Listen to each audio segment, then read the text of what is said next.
waiting space, there's no men. Okay, what does it actually look like to talk to a guy? What does it look like to flirt? As a Christian dating coach, a lot of what I teach, you wouldn't find it in the church. In the church, you would find, trust in the Lord. Can we go into the mind of the woman? What are the psychological effects of waiting longer than you expected? Psychologically, she's given up. She's decided that this isn't going to happen. Maybe I should settle. Maybe I should just manage this guy I'm not attracted to. I noticed that they needed evidence. So evidence can be as simple as a guy actually showing interest. They are not meeting any men, they are not going on any dates. So that evidence that, I'm actually talking to a man that I've been praying for, that has that personality, shifts that psychological pattern from fear and frustration to faith and hope. And that is what shifted them to the point of, actively being visible to be found.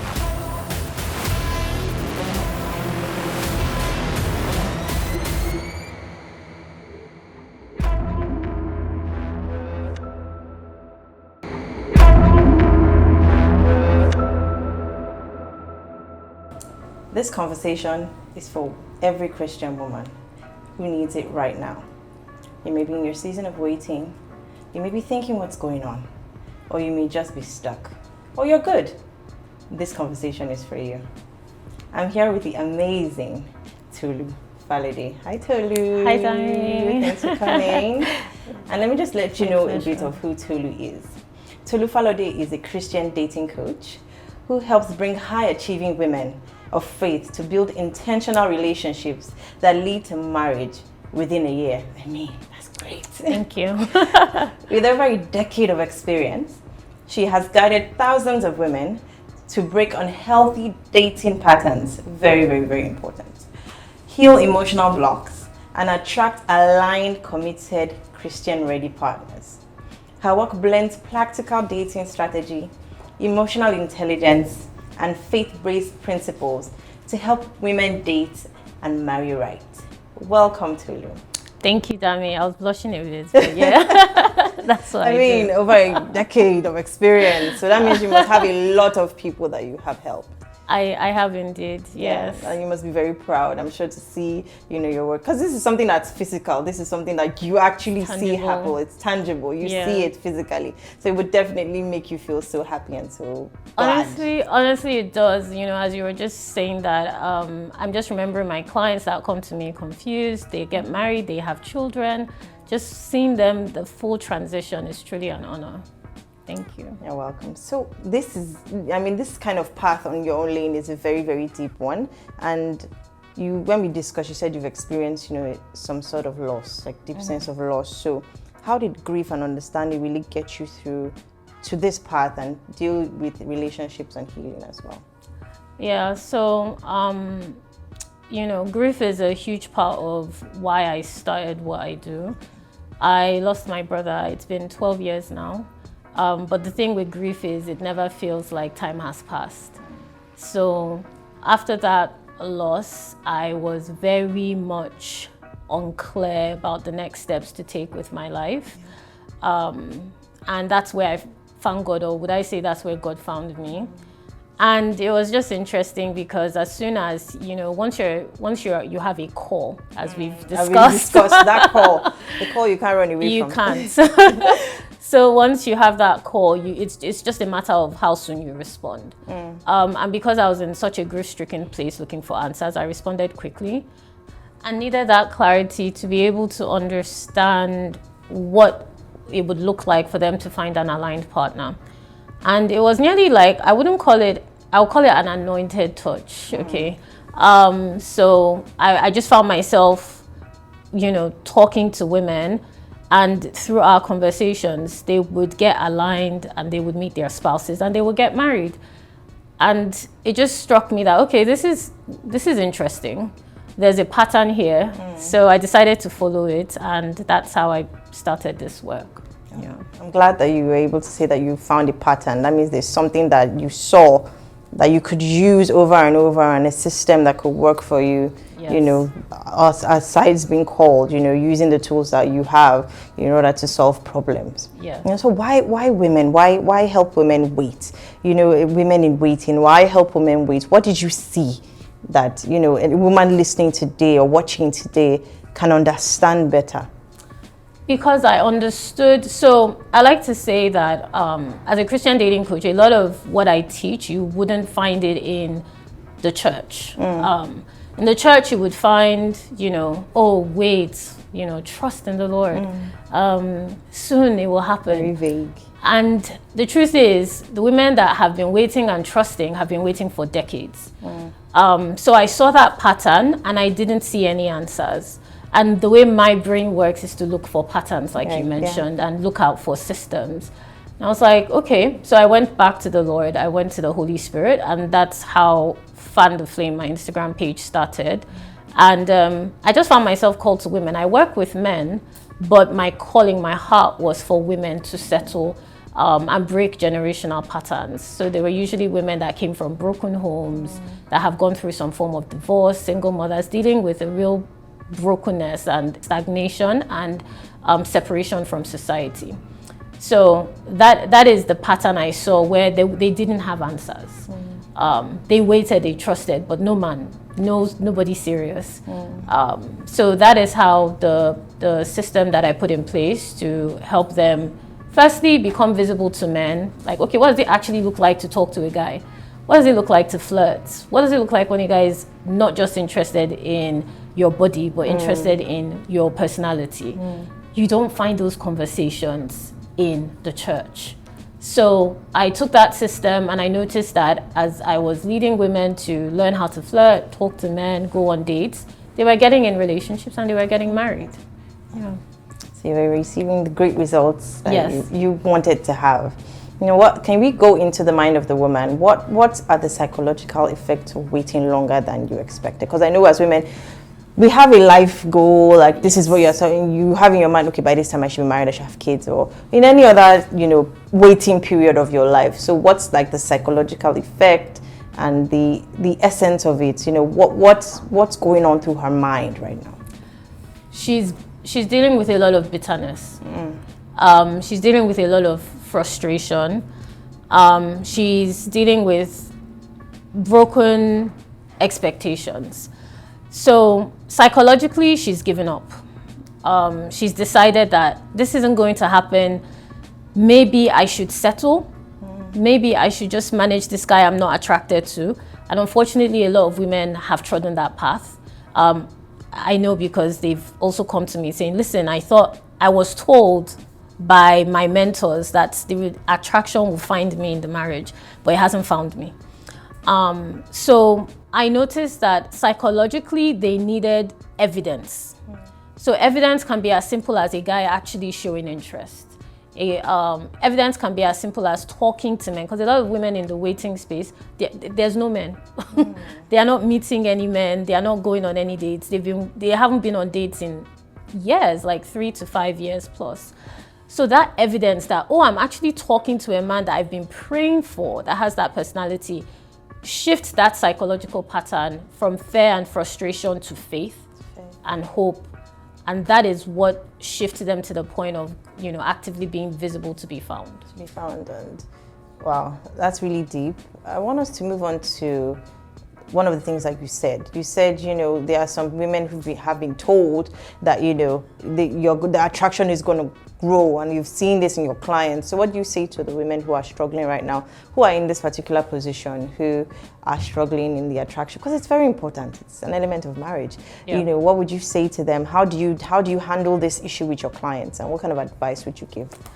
So when I'm working with women because that kind of client is in a different space. She's already gotten married, and she's already decided on her partner. So the question now becomes around, okay, he may not be attractive in the way that you desired physically, right? But how can we grow your attraction with this person emotionally, financially, spiritually? And, you know, it becomes a question of, do you want to move that element forward, or would you rather step away? So like I said, I'm very practical with my clients. So I mean, there are options. It's either you stay and we see how this works, or we take the path of you both going your separate ways, and before you make that decision, let us at least try to see what this path works. Because at the end of the day, there are women that are in marriages that they may as well be separated, right? So I like to be very, my clients know me as being very direct. So I like to be very direct, like, listen, this is the reality. It's either we're working with you and your partner, as a Christian faith-based coach, let's work with you and your partner moving this forward. Alternatively, what would it look like if you stepped away? Let's explore that option if you're open to it. And I work with my clients based on where they feel the most aligned. Okay. Yeah. That's really deep. And it's a mind-boggling, it's very, very interesting to see how you tackle these problems. And I like the fact that you're very direct and, you make it very realistic, because people are going through a lot right now. And moving on from women who are struggling to women who are even dating. And you see a lot of women in waiting that are settling and are dating men that are controlling. Now, what do you say to a woman who is in that relationship or that situation right now, and she's with a man who she can't see, because I'm sure we can't tell, we're women, we know these things, but maybe we're making excuses, or what are the things you would advise her to do right now? Okay, that's a great question. So the first thing I would say to her is, you need to face facts. So let's write down exactly what you're experiencing, not what you're feeling. Because what I've noticed, doing this work for 10 plus years now, is women tend to move with their emotions, and emotions are fickle and they change. So I like to keep things as factual as possible. Write down what you are experiencing, and then ask yourself, if someone close to you was going through this, what would you tell them? Because that would give you the realistic perspective of what it looks like for someone you love to be experiencing the kind of emotional and, God willing not, but physical violence you may be going through. Then find an accountability partner, somebody that you trust, that you can talk to, that wouldn't judge you, that wouldn't shame you. And then take a little step. That little step could be talking to the man about it, maybe, because women in these situations, they lose their voice. So, take a little step, maybe standing your ground on something small, but it will give you back your power. Once you take that little step, the next one would naturally unfold before you. And little by little, you can find yourself out of that situation. The mistake I see made is, unfortunately, conventionally, you may be told to just manage. You've been waiting so long, this is the only one, just manage him like that. All men are the same, blah, blah, blah. But it's important to ask yourself, in the next 2 years, I like to future project with clients. In the next 2 years, if you're in this situation, what's your reality? And of course, the answer to that question would not be bright, right? So, to take it back, write it down. Ask yourself, if somebody you love is in this situation, what would you advise them? Find an accountability partner to help you, and then take a little step and take it from there. That's really good. Really, really good. I like the fact that you said you have to write down what's going on, not your emotions. And then if you see someone that you love, I think it's taking the situation away from yourself, right, and putting it on someone else. Would you actually be okay with that? And we wouldn't be okay with that. For the woman who is not in that situation, she's on her own lane and she's waiting. What would you say to her? What word would you give her? What words of advice would you give her while she waits? She has her standards, and she has, as a Christian woman, she knows what she's supposed to do and what she's looking for, but she's waiting. What would you tell her to do right now? You need to be visible. This is something you I've need to always be visible. Okay. It's something I'm so passionate about that, because it's something I tell my clients, like, literally every week we have like a visibility plan. Like, literally, how are you visible? How are men seeing you? If he wants to see you, where is he going to find you? There are only 3 ways. It's either going to be online. So that can be through social media. It could be through dating platforms. Right. It could be through virtual events, right? Or it could be in person. So in person, what's your routine like?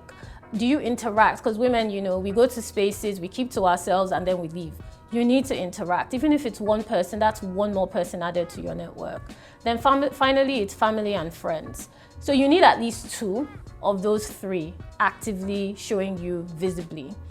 What I've seen is, because I work with, like, you mentioned, high performing women that are in leadership positions. I find that career-wise, they are very visible, and they are very known. But personally, no one really knows them. That's the mistake I see.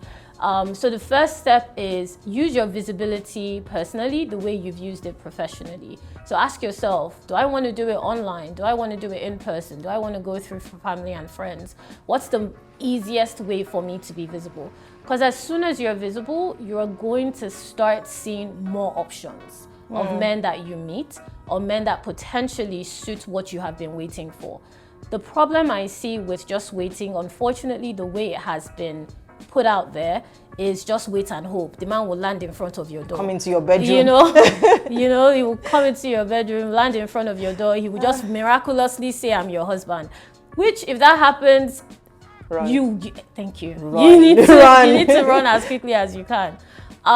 So visibility is the first step, and then when you're visible, you can actually taste what it feels like to talk to men that you think have the qualities you desire. Because with my clients, they think they want something. When they see it, they're like, actually, I'm not so sure anymore, right? So we need to put you in front of men. So visibility is the first step that I would say. Visibility. So girl, get up and go out. Get up and go out. I want us to go back a bit. Before we talk about, there are some other areas of your expertise, which are with single mothers, women who are advanced in age as well. But let's circle back to, because this thing is really deep, this attraction issue. Let's know, some clients that you've had, if we don't need to mention names, but how you were able to tackle those issues, and by the grace of God, they're still together today, because when you hear some people's stories, when I'm watching something and I hear someone's story and I may be going through that thing, people have a sense of, if I'm going through a problem, it's just me. It's just me. This is what I am going through, and nobody else understands, no one knows. So what are some of the issues that you really saw that you were able to solve, with this attraction issue in marriage? Because it is a big issue. It's a very big issue that people don't talk about. Can you please explain? Yeah, sure. So with attraction in marriage, just to expand on what we've mentioned earlier, sometimes it may be because of family dynamics. So what I mean by that is the influence of in-laws, and the influence of mentors in the family home. So the attraction may be there, but it doesn't have room to breathe. It doesn't have room to expand. So the question now becomes, okay, between you and your husband, who else is in the room, right? If you both are having issues, if you both are going through an area of conflict, who is in that room with you? And is that person a neutral party that you both trust? Because if not, if it's one person facing one side and the other, it creates more division, and it will ruin any opportunity for attraction to build. Secondly, I like to look out for things you both enjoy. Like, what are areas that you both align that you can come into agreement with? It could be you both enjoy, exercise, or you both enjoy food, you both enjoy travel. How can we include that more into your experience? If you have kids in the mix, sometimes attraction quells once kids come into the picture. And it's not because it wasn't there, it's because they have spent so much of their day being mommy and daddy. They don't know how to be husband and wife. And that's where I was going. They lose that element of endearment, they don't have pet names anymore. So the question now becomes, okay, how do you create time for yourselves? I advise couples to try and find once a week. Okay. It could be date night, it doesn't even have to be night, just a portion of time where you spend with your partner without distraction. Even if it's a couple of minutes, very important.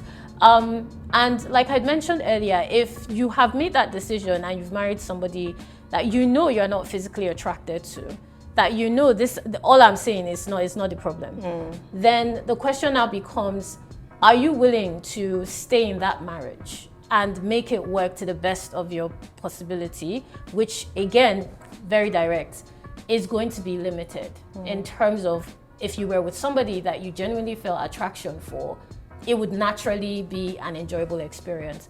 Or are you at the point where you can choose to leave that marriage? Now, I've worked with women that have made, decisions where they have left the marriage and they want to start again, and women that have chosen to stay because maybe they have kids and they don't want to leave because it would destabilize their home, which, by the way, I would mention here would not necessarily be the case, right?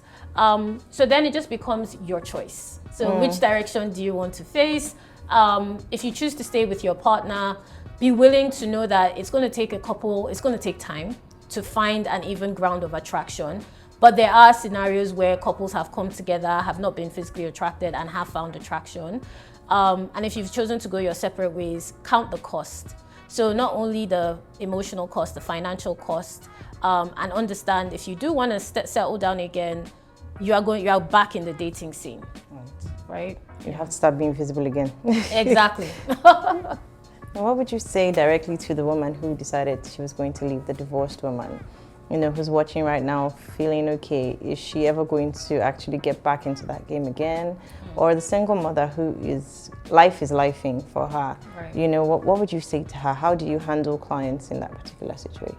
So I'm going to give a system that works so regardless of your situation, and Dami has been amazing in painting the different scenarios. I'm going to give a system that works regardless. So the first thing, again, I will sing it, visibility. If we could turn it into a song, fantastic. Visibility. But you do need to be seen. Scripture literally says, he who finds a wife. You can't find what you cannot see. So the first step is being visible. Now, I've noticed that with divorced women, there's trauma. Trauma comes into the picture of your marriage that you thought would last forever. It didn't happen that way. So you need time to heal. That could be a year, it could be 3 years, but take your time. But you don't need to be fully healed to date again. You just need time to close that chapter to be able to move on to the next one. So the question now becomes, with your visibility, how comfortable are you with people knowing, because this is an issue I see with divorced women and single mothers, how comfortable are you with people knowing that you are dating again? That's something you have to come to terms with, especially if you're in church spaces. You may be dealing with a lot of backlash, a lot of busybodies saying, oh, why can't she just go back to her husband? She's a single mom. Or why can't you reconcile with your ex? Or he's single, why can't you people work it out? In that scenario, you need to create a separation. So either you internally remove yourself from those conversations, or you externally put yourself in a different space. That is an element of visibility that you have to be comfortable with if you are in those particular situations. Secondly, and of course, if you're a woman that is just dating, as we've discussed prior to this, you just need to put yourself out there with the 3 options I mentioned. Secondly, you need to date as many men as you can. I'm going to say that. Date as many men as you can. Yes, and this is something, when I say it creates a bit of... Yeah, it is. But really, that's the truth. Because you don't know what you like. You don't know what you like yet. You don't know how it tastes. Let me put it that way. You may have an idea, but you don't know how it tastes. So date as many men. You may find that, I don't really like men that are working high functional jobs because they are never available. I prefer men that work remote. You may find that, I like a man. I thought I wanted to date a pastor, but I changed my mind after being exposed Pastor to Mrs., you know that vibe. Or you may find that you actually like that dynamic. So you want to put yourself out there and go on as many dates as you can. Let men earn the date. So when I say earn the date, it's not like he will say, let me take you out to you. I'm saying, okay, no problem, when? No, let him earn the date. So put some timeline, usually a couple of days of talking and conversation between when you meet and when you actually go on a date. Make sure he pays for the dates. And make sure it's somewhere nice, okay? Right, so you deserve the best. That's something else I would say, because with men, value is communicated a lot financially. Okay. So make sure he spends, make sure it's somewhere nice. and let him pursue you. That's something else I see women struggle with. There's a lot of, especially women that have gone through divorce, single mothers, there's a lot of struggle with acceptance, and rejection. So they people please as a result, which tends to attract emotionally unavailable men or emotional gaslighters. So it's important to let that man pursue. So the next thing I will say is, when he pursues, let him earn the commitment. You see how I'm saying earn? Let him earn every single step. Let him earn the commitment. Do not commit less than 60 to 90 days. That is the timeline I place with my clients. And then when he has earned the commitment, see how the relationship actually materializes now that you are a couple. Because there are certain things you will see as a girlfriend you didn't see when you were just casually dating. And then when you get into that relationship, let him start to understand the way your life functions. Make sure that when you have entered that commitment, the reality matches the version that preceded the commitment. So what I mean by that is, some women, when you enter relationships, you'll notice that man relaxes. And when I say relaxes, I mean he just becomes completely lazy. He doesn't want to do anything anymore. He doesn't want to take you anywhere anymore. He doesn't want to spend time, call you anymore. That's why I say he needs to end that commitment, because that's how you know whether he is truly invested or he is just looking to be entertained, right? So that relationship, it is still a period of testing and validation to see how both of you align. Now, I'm not saying the relationship will be perfect, because that's a mistake I see a lot of women make. There's no perfect man, he doesn't exist. You do, however, want to have your non-negotiables. And they shouldn't be numerous. You want a few non-negotiables. For example, as a Christian woman, you want a man of faith. You want a man that, if you're a professionally ambitious woman, a man that isn't intimidated by your success. Those are non-negotiables, right? And those are foundations that will determine how successful your marriage will be, okay? Especially when you've gone through divorce and you're a single mom. Do not compare him to your ex, but use the lessons you learned from your last relationship, because you will see things faster, because you've gone through that experience. So you will know what it looks like to date a stingy man within weeks, when somebody else will spend months, because you were married to a stingy man, or you had a child for a stingy man. So use that experience for your power. Don't use it for pain, right? And then when you're in that committed relationship, because I work with clients in getting married in a year, in my experience, I find that when you go along these timelines, you will be engaged within 6 months of the relationship, and you'll be planning your wedding within a year. That has been my experience with clients that have gone through the outline that I have just said. But if you find yourself rotating situationships, really, you're already off that track, right? So it's important that the timelines I just mentioned, you respect it and you use it in your dating process, regardless of where you're starting from, whether you're divorced or a single mom, you're advanced in age, or you've never dated before. This has worked across the board. Wow. Congratulations. Congratulations on your success rate. And I just wanted to put it in, when you mean dating, you mean like courtship? You know, because we're Christians and we understand, we need to ensure that we are not dating the way the world dates and everything. 100%. And I'm glad you mentioned that. So when I say date as many men as you can, I want to qualify that, and thank you for saying that. So when I say date as many men as you can, I mean go on dates. I don't mean be in a relationship. I mean get to know them, let them take you out, spend some time actually discussing things that are important to you. Align on values, see where they stand. As a Christian woman, there are certain values, from no sex before marriage to maybe some Christian women don't even want to kiss before marriage, depending on personal convictions.